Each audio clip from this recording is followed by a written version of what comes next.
Ma'am biology में compartment आ गया है। बेटा कंपार्टमेंट है, बहुत बड़ा फेलियर नहीं है, एक अनदर चांस आप लोगों को मिला अपने आप को प्रूव करने का कि आप लोग कम समय में भी ना बहुत अच्छा परफॉर्म कर सकते हो। So welcome back to science Adda 24/7 and आज मैं आप लोगों को इस वीडियो में बताने वाली हूँ कि पिछले कुछ सालों को अगर हम लोग एनालाइज करें तो सबसे ज़्यादा क्वेश्चंस बायोलॉजी में कंपार्टमेंट एग्जाम में कहाँ से आते हैं। आप लोगों को इन टॉपिक्स को बिना पढ़े नहीं जाना, इन टॉपिक्स की डेली बेसिस पे एक्टिव रिकॉलिंग करनी है, इनके PYQ लगाने हैं under any circumstance, any condition. बिना देरी किए शुरू करते हैं और वीडियो के एंड में मैं आपको ये भी बताऊंगी कि कौन से जो यूनिट है वो पहले होनी चाहिए और कौन सी सबसे लास्ट में। ठीक है, सो बने रहना लास्ट तक और अपने सभी दोस्तों को शेयर कर दो बेटा जिनको अभी इस टाइम पे वीडियो की सबसे ज़्यादा ज़रूरत है। सबसे पहले sexual reproduction in flowering plants में मेल एंड फीमेल गेमेटोफाइट, मतलब कि आपका pollen grain and embryo sex से रिलेटेड जितना भी है उसके फॉर्मेशन से लेकर के उसके बारे में वो सब आपको पढ़ना है। पॉलिनेशन हो गया, आर्टिफिशियल हाइब्रिडाइजेशन एंड सीड से रिलेटेड आपको इनके बारे में पता होना चाहिए। इनसे रिलेटेड बेटा स्टेप्स पूछ लेते हैं, 1 नंबर में क्वेश्चन डिफरेंस ये आ जाता है। ठीक है, ह्यूमन रिप्रोडक्शन में स्पर्मेटोजेनेसिस, oogenesis, फर्टिलाइजेशन से इम्प्लांटेशन तक का इवेंट तुम्हें बहुत अच्छे से रटा होना चाहिए। बिल्कुल वहाँ से स्टेजेस, उसके बीच में डिफरेंस, बताओ ये कैसे होता है, वो कैसे होता है, ये चीज़ें पूछ ली जाती है। मेंस्ट्रुअल साइकिल से आप लोगों का ग्राफ आता है, तो मेक श्योर करना कि आप लोग इन टॉपिक्स को डेफिनेटली पढ़ रहे हो। अब कुछ बच्चों को लगेगा मैम ये तो पूरी बुक हो गई। बेटा बुक नहीं है, पूरे चैप्टर में बहुत ज़्यादा डिटेलिंग्स है। मैं तो कह रही हूँ सिर्फ टॉपिक देखो। इन टॉपिक्स को भी अगर तुम इनको अच्छे से पढ़ लेते हो और PYQs लगा लेते हो और डेली इनकी एक्टिव रिकॉलिंग कर रहे हो तो आप एक सही डायरेक्शन में मेहनत कर रहे हो, आप लोग डेफिनेटली अच्छा पेपर दे करके आओगे। ठीक है, अब हम लोग बात करते हैं रिप्रोडक्टिव हेल्थ की। इसमें कंट्रासेप्टिव मेथड एंड आर्ट पढ़ लेना।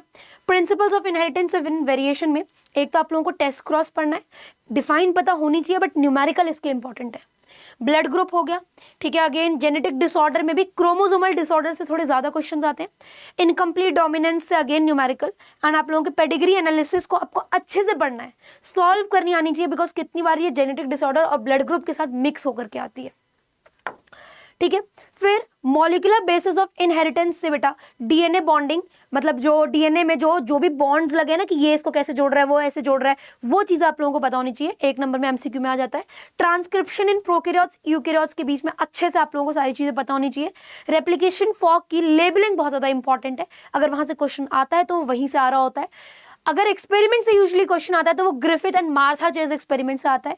उसके अलावा बेटा पैकेजिंग ऑफ DNA में यूक्रोमेटिन हेट्रोक्रोमेटिन के बीच में डिफरेंस पता होना चाहिए। एंड ट्रांसलेशन में ना एक बहुत कॉमन चीज़ है कि what is amino acylation of tRNA, कौन सा एंजाइम लगता है। mRNA के ऊपर कोडॉन लिखा दे देगा, बोलेगा बताओ कितनी चेन की अमीनो एसिड बनेगी, इसमें बताओ इनिशिएटर कोडॉन कौन सा है, स्टॉप कोडॉन कौन सा है, स्टॉप कोडॉन और कौन से होते हैं, इनका क्या काम है, ऐसी चीज़ें आप लोगों से पूछेगा। तो आप लोगों को ये अच्छे से करके जाना है। फिर अगर इवोल्यूशन की बात करें, यहाँ का सबसे इंपॉर्टेंट टॉपिक है बेटा ह्यूमन इवोल्यूशन। बट उसके अलावा चॉइस में अगर क्वेश्चंस आ रहे होते हैं तो आप लोगों के adaptive radiation, homologous analogous organs, industrial melanism से मिक्स करके कितनी बार क्वेश्चंस आ रहे होते हैं, स्पेसिफिकली ये वाले टॉपिक से। अब एक क्वेश्चन है वो बहुत ज़्यादा रिपीटेड देखा गया है, ठीक है, जो कि इनका मिक्सचर है, होमोलोगस एनालोगस ऑर्गन और अडेप्टिव रेडिएशन। ठीक है, अगर if you want her chapter के कुछ ऐसे क्वेश्चन जो बहुत मोस्ट रिपीटेड फॉर्म में है, इफ़ यू वांट कि मैं वो कवर करूं तो आप लोग मेरे को कमेंट सेक्शन में लिख देना, yes ma'am we want that most repeated questions वाला वीडियो, मैं वो भी बना दूंगी। बस तुम लोग इन टॉपिक्स की थ्योरी को ऑन रेगुलर बेसिस बेटा आप लोगों को अच्छे से पढ़ना है, इसके PYQ लगाने हैं और आंसर प्रेजेंटेशन पे वर्क करना है, तुम्हारी बायोलॉजी बहुत आराम से हो जाएगी। ठीक है, फिर आता है ह्यूमन हेल्थ एंड डिजीज में भाई drugs the most important topic है। इम्यून सिस्टम में आप लोगों को एक्टिव पैसिव इम्यूनिटी के डिफरेंसेस और जो इनके एग्जाम्पल्स हैं वो ज़्यादा आते हैं। ठीक है, उसके अलावा प्राइमरी और सेकेंडरी इम्यून रिस्पॉन्स के ऊपर एक ग्राफ बेस्ड क्वेश्चन है जो बहुत रिपीटेड है, वो उस टाइप से क्वेश्चन हो गए, इसके कॉन्सेप्ट हो गए, बहुत इंपॉर्टेंट है, क्लियर कर लेना। Primary and secondary lymphoid organ हो गया, ठीक है, इनके बीच में डिफरेंस, इनके अंदर कौन कौन से ऑर्गन्स आते हैं वो पता होने चाहिए बस। ठीक है, उसके अलावा क्या है डिजीजेस। अब देखो ये 2 ऐसे टॉपिक है जो लगता है बहुत बड़े हैं, बट मैंने बेटा जहाँ ह्यूमन हेल्थ एंड डिजीज पढ़ाया है इतनी प्यारी ट्रिक से, ये 2 टॉपिक्स की इतनी प्यारी ट्रिक से सब कुछ याद कराया, तुम्हारा टाइम बच जाएगा। जाओ वीडियो सेक्शन में देखो, ठीक है, या प्लेलिस्ट में चेक करो, आपको सब मिल जाएगा। ठीक है, फिर माइक्रोब्स इन ह्यूमन वेलफेयर की जान है बेटा ये topic, sewage treatment plants and आपका बायोगैस प्लांट, इन्हें अच्छे से कर लेना। फिर बायोटेक्नोलॉजी प्रिंसिपल एंड प्रोसेसेस का द मोस्ट इंपॉर्टेंट टॉपिक पता है कौन सा है? जेल इलेक्ट्रोफोरेसिस से डायग्राम बेस्ड क्वेश्चन और पीसीआर से क्वेश्चन। उसके अलावा क्वेश्चन देखे जाते हैं स्पूलिंग से, ठीक है, और आपके एंजाइम से रिलेटेड क्वेश्चन आते हैं। बायोटेक्नोलॉजी एंड इट्स एप्लीकेशन से पेस्ट रेजिस्टेंट प्लांट्स में से बीटी कॉटन, ठीक है, बीटी कॉटन से रिलेटेड क्वेश्चन एग्रीकल्चर में। एंड आप लोगों का क्या हो जाएगा? RNA interference. उसके अलावा ट्रांसजेनिक एनिमल में कौन सा बायोलॉजिकल प्रोडक्ट कौन सा ट्रांसजेनिक ऑर्गेनिज्म बना के दे रहा है, वो सारी चीजें हो गई, ठीक है। फिर बेटा ऑर्गेनिज्म एंड पॉपुलेशन में आप लोगों को क्या करना है? ग्रोथ कर्व मॉडल करने हैं। पॉपुलेशन इंटरेक्शन में स्पेसिफिकली कहाँ से बहुत ज़्यादा क्वेश्चंस आते हैं? कंपटीशन, म्यूचुअलिज्म, पैरासिटिज्म में भी या तो एक्टो और एंडोपैरासाइट के बीच में डिफरेंस या ब्रूड पैरासिटिज्म आ जाता है। इकोसिस्टम की जान जो टॉपिक है बेटा वो आप लोगों का क्या है? That is ecological pyramid. इसकी लिमिटेशंस वगैरह सबसे ज़्यादा क्वेश्चन यहीं से आते हैं। कभी कभी देखा गया यार प्रोडक्टिविटी से भी आ रहे होते हैं, इसमें से न्यूमेरिकल आ रहे होते हैं, बहुत हार्ड नहीं है, ईजी है, ठीक है। ये अगर हो जाए ना और आप रिस्क नहीं लेना चाहते तो आप लोग फिर जाकर के डीकम्पोजिशन करना, बट याद रखना प्रायोरिटी ऑर्डर होना चाहिए ये और फिर ये, ठीक है। नेक्स्ट बायोडाइवर्सिटी एंड कंजर्वेशन में बेटा आप लोगों को पाई चार्ट्स बहुत टिप पे अच्छे से पता होने चाहिए। Methods of biodiversity conservation, in situ ex situ conservation, उसके एग्जांपल्स, स्पीशीज एरिया रिलेशनशिप, ये अच्छे से करना है। उसके अलावा कभी कभी क्या होता है ना, जब इसमें अगर लॉन्ग क्वेश्चन आ रखा होता है, ठीक है, जो सबसे ज़्यादा मार्क्स में होता है, ठीक है, उसमें कभी कभी आप लोगों का वो जो है ना वाई टू कंजर्व बायोडाइवर्सिटी, वो वाले टॉपिक से ना 1-2 नंबर में आ जाता है, तो वो ज़रूर पढ़ लेना, ठीक है। बुक खोलना पता चल जाएगा किसकी बात हो रही है। और अगर बेटा आप लोग हो कि भाई आप लोगों ने सुन लिया बट आप चाहते हो आपको कोई पढ़ा दे और आपका एक स्ट्रैटेजी खुद ही फॉलो होती रहे, तो मैं आप लोगों को बेटा यहाँ पे वॉरियर्स बैच है, ठीक है, इसमें आप लोगों को पढ़ा रही होंगी, ठीक है। जो भी कंपार्टमेंट वाले बच्चे हैं, ऑलरेडी काफ़ी सारे बच्चे हमारे साथ ऑलरेडी जुड़ चुके हैं, तो ये वॉरियर वाला बैच है, ठीक है, जहाँ पे आप लोगों के लिए कंपार्टमेंट में जितना हर चैप्टर से मोस्ट इंपॉर्टेंट चीज़ें हैं उसे सिंप्लीफाइड वर्जन में बेटा हर टीचर आपके पढ़ा रहे होंगे जो भी सब्जेक्ट में कंपार्टमेंट है। उसके अलावा ना सिर्फ सिंप्लीफाइड वर्जन में पढ़ाना, किस टाइप के PYQ होते हैं, कैसे तुम्हें आंसर रिप्रेजेंट करना है, वो सारी चीज़ें इन बैचेस में आप लोगों को बताई जाएगी। बट ये बैच शुरू हो रहा है आप लोगों का कल से, मतलब कि 18 जून को कल मेरी पहली क्लास है, तो 18 जून से ही हो रहा है। अब आप लोगों का इसमें बैकलॉग नहीं बनना चाहिए, बिकॉज अब अगर बैकलॉग बना तो उसको कवर करने का टाइम बेटा पता नहीं कहाँ से आएगा आप लोगों के पास। तो मेक श्योर करना आप लोग अगर यहाँ पे एनरोल हो रहे हो तो आपको बस क्लास लेनी है वो 1-1.5 घंटे की। उसको बेटा जो टॉपिक उस दिन पढ़ाए होंगे उन टॉपिक से रिलेटेड बहुत ज़्यादा एक्टिव रिकॉलिंग करनी है, बहुत बार अपने आप को सुनाना है।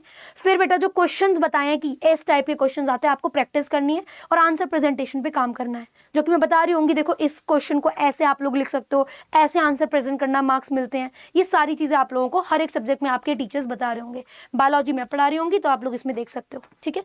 अब इसे एनरोल कैसे करना है वो बता देती हूँ। जैसे ही आप लोग अडा 24/7 की ऐप पे आओगे, यहाँ पे आना, ठीक है, ऑल कोर्सेज पे जाना, यहाँ UGPG एंट्रेंस एग्जाम पे जाना, क्लास 12 साइंस कंपार्टमेंट में जाने के बाद बेटा ये बायोलॉजी आ जाएगा। बायोलॉजी में जाने के बाद यहाँ मोर ऑफर्स पे जाना, यहाँ एंटर करना कूपन कोड निशा 21, ठीक है, निशा 21। जैसे ही आप निशा 21 का कोड लगाओगे, इस तरीके से इतने अमाउंट में, ठीक है, आप लोगों को इस पूरे बैच में पूरी गाइडेंस के साथ हम लोग जो है बायोलॉजी कवर करा रहे होंगे। और भी अगर आप कोई भी इनमें से किसी और सब्जेक्ट में किसी की कंपार्टमेंट आई है सेम बैच में, अगर आप इनमें से कोई भी बैच में बेटा ये वाला कोड लगाओगे, आप लोगों का जो अमाउंट है वो कंपैरेटिवली कम हो जाएगा। अब बात करते हैं कि मैम सबसे ज़्यादा इंपॉर्टेंट हाई वेटेज यूनिट जो है हम लोगों की कौन सी है। बेटा सबसे ज़्यादा हाई वेटेज यूनिट जो आप लोगों की है, ठीक है, वैसे तो कौन सी है, देखो हम लोगों को पता है जेनेटिक्स एंड इवोल्यूशन है, फिर रिप्रोडक्शन है, फिर बाकी यूनिट्स हैं। बट जो आपको सीक्वेंस फॉलो करना है वो है सबसे पहले रिप्रोडक्शन करो, इंटरेस्टिंग है।